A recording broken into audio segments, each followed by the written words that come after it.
Hi friends, the Somnath temple, a symbol of victory of construction over destruction, situates in the Prabhaspatan, the southwest bank of Gujarat state in India. Standing tall with all its glamours today, the story of multiple invasions on it by the Mughals and others is a very sad part of the history. The present temple is built in the Chalukya style of temple architecture. The temple's main sphere is 15 meters in height and it has an 8.2 meter tall flagpole at the top. The temple is situated at such a place that there is no land in a straight line between Somnath seashore until Antarctica. An inscription to this effect in Sanskrit is found on the Banastamba erected on the sea protection wall. The Banastamba mentions that it stands at a point on the Indian landmass that is the first point on land in the north to the south pole at that particular longitude. The temple was demolished to the ground for more than 6 times. It was looted more than 40 times.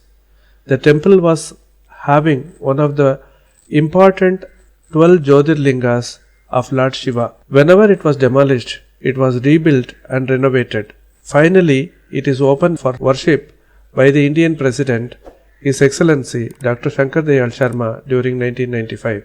The history of temple has many painful pages of invasions. During 1024, Muslim king Mahmud of Ghazni invaded it.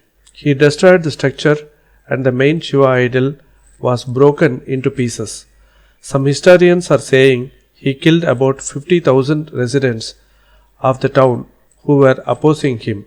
He has taken away a booty of 20 million golden dinars from the temple along with various precious materials. When the Mughal king demolished the temple, the main idol was broken into 4 pieces. The king has buried all the 4 parts of the jyotirlinga in various parts of his kingdom. One part of the lingam is buried under the golden door of Kaaba of Makkah. The second part is buried under the mosque of the prophets in Medina.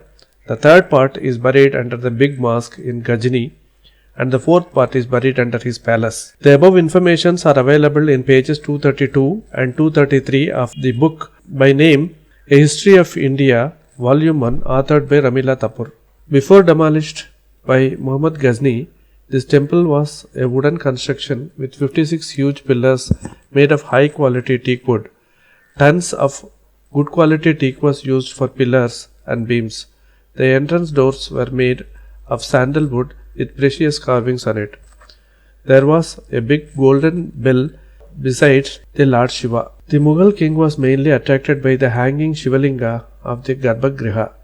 Yes, the main idol was hanging in the air by the magnetic forces of the large magnets placed in the walls of the Garbhagriha. The sandalwood entrance doors are said to have been used in the tombs of Muhammad Ghazni. However, similar kind of entrance doors are to be seen in the arsenal store of the Agra fort. History says that Ghazni Muhammad has invaded India several times to destroy the Hindu religion and establish Islam. But when he was traveling 2000 kilometers from Ghazni to Somnath, he had to come across approximately 10,000 Hindu temples on the entourage. The Mughal king was concentrating only on Somnath temple and did not demolish other Hindu temples on his way. Hence the theory that he invaded India to destroy Hindu religion need to be pondered.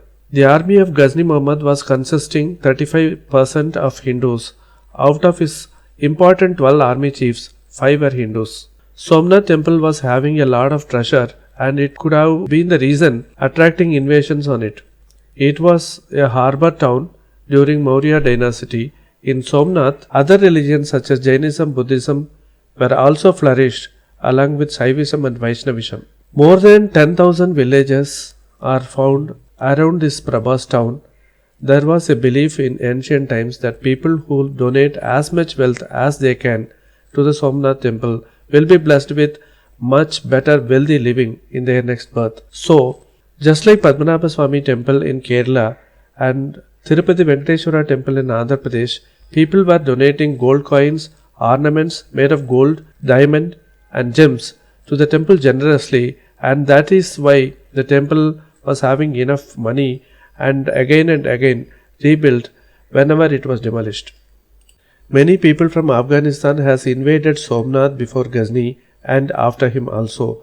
Alauddin Khilji, Al-Junaid and Aurangzeb also invaded Somnath. Notes about many invasions are not to be found in the history. When the temple was doing well, more than 500 dancers were dancing to the tunes of more than 1,000 musicians during the puja times of the temple every day to please Lord Shiva. Somnath has emerged again and again by the grace of the divine. Ghazni was looting many places and collected huge wealth. Finally, he realized that his life was a big failure in all other aspects.